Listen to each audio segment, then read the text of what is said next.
What's up, y'all? You're watching Union Minded. I am your host, Eric, and today we are going to talk about what it is that we can do as rank and file members when our local union breaks our heart.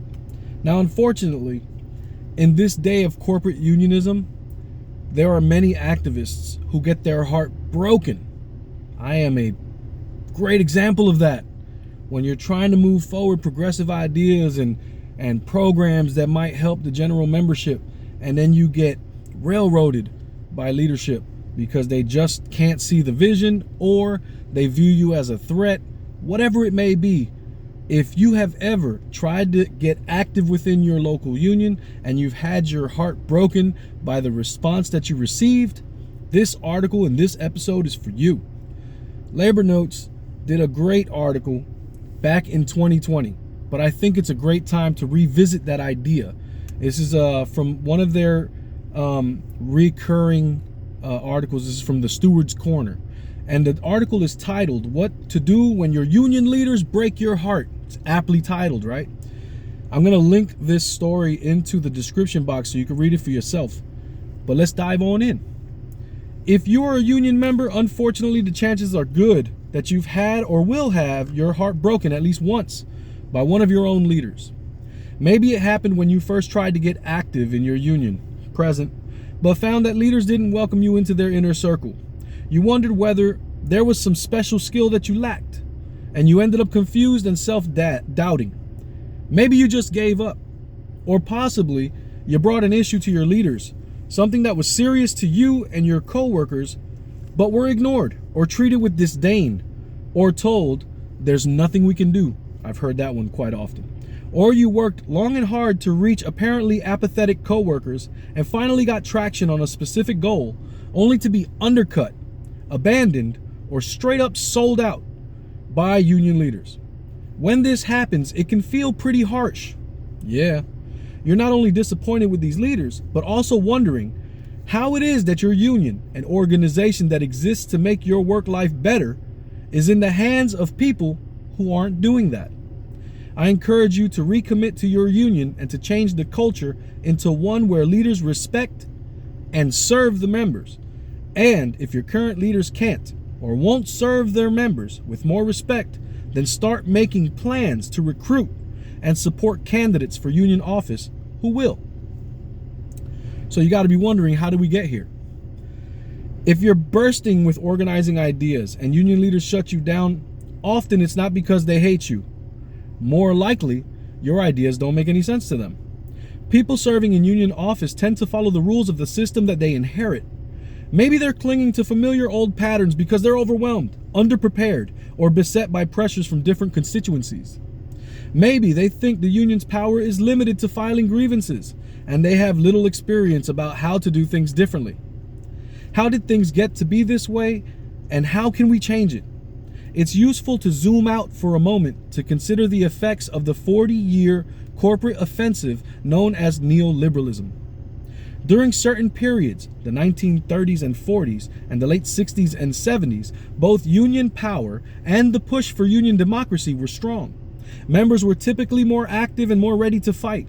They also felt they should have more say in their own unions. But starting in the 1980s, unions suffered a series of defeats, growing weaker and weaker. During the same period, more and more union leaders began to discourage or even actively suppress members' initiatives and willingness to fight. The idea of keeping the peace with the boss became dominant, when exactly the opposite strategy was needed to fight the corporate onslaught. Sound familiar? It should. Culture of secrecy. Sadly, plenty of union leaders believe that unions should be top down, with a small group controlling all the important information, decisions, and actions. How many times have you heard that grievances can't be discussed with the membership because of confidentiality? How often are months of contract negotiations reduced to a terse report that progress is being made on Article 17, Section 5? This withholding of information is not required by law. Don't believe the hype, they're lying to you. It's just widespread in union culture and practice. The effect is to keep members uninformed and distant from decision making. Sound familiar? These kinds of leaders likely have many explanations about why member engagement won't work. I've heard that 1,000 times. Members don't come to meetings. They don't read their email. They are complacent. They expect me to do everything. They are scared. They only care about their own problems. Rather than take responsibility to educate, consult, and engage members, they dismiss the members' essential role. The underlying dynamic in locals like this is disrespect. Leaders don't trust the members and therefore they disregard them. Members feel disdain and excluded, and therefore they withdraw. Such a hollowed out union is weak because it poses no real threat to the boss. If the only person the boss needs to contend with is the union president because no one else ever shows up, then the boss will conclude that he just needs to satisfy the president. This can become a system of exchanging favors rather than contending for power. A strong union needs competent leaders who invite member engagement and help to give it focus. It also needs active members who can bring their aspirations, creativity, and power to any initiative. If your leaders aren't the ones you hoped for, it may be up to you to change the culture and shape the future of your union. The first step is to get past the disappointment and past the despair. Commit to action. As in any union situation, don't act alone. Talk to other co-workers. Your purpose is not to convince anyone, but to ask questions. For example, how do you think we're doing as a union? Are you able to get information and questions answered? Have you been active in the union or tried to get active? What was that like? Are there things you'd like to see the union doing? If you get a sense that others share your heartbreak, get yourself ready to talk directly with the union leaders. It's important that this not be an emotional confrontation. Be calm, cautious, and respectful. If you get a sense that others share your heartbreak, I'm sorry, I already read that part. Be prepared with concrete examples of what you and others have experienced and with suggestions for how things could be improved. For example, you could suggest that the union should schedule meetings more regularly at times and places more accessible to union members. Seek input from members for the meeting agendas. Use meetings not only for officer reports, but also to promote discussion. What a novelty. Open up processes previously conducted confidentially, such as bargaining, grievance representation, labor management meetings, and so on. These are all things that you can do, that we can do. Your leaders may reject your suggestions. In fact, it's wise to prepare yourself for some very tough sledding if you decide to challenge them. They may feel that you are assaulting their integrity or competence or trying to steal their power. They might react defensively or offensively. There are, sadly, endless stories of members who have been excluded from union activity or targeted, denigrated, or smeared by their own union leaders. Present. Sometimes union leaders even collude with management to bear down on a troublemaker, by which they mean someone who is trying to democratize the union and the workplace. If so, stay steady, organize, and persevere. Be strategic rather than angry. Don't attack the leader or spread hostility. Instead, figure out a way to build a base and take action. Find a cluster of other union members who are ready to do something. You could start by finding a workplace issue that coworkers care about, bringing them together to talk about it, and developing a plan for action. You may want to keep your leaders informed, but don't ask for their permission.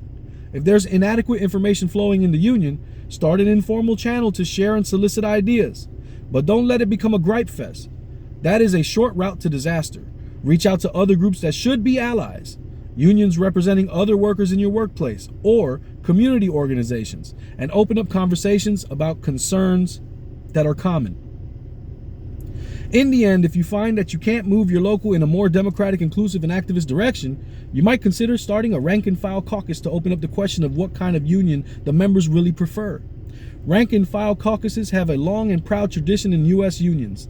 The last time caucuses were common was in the 70s, but now they're popping up again, particularly in teachers' unions.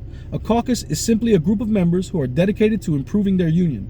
Often, the motivation is a lack of transparency or a leader's unwillingness to fight or too much coziness with the boss.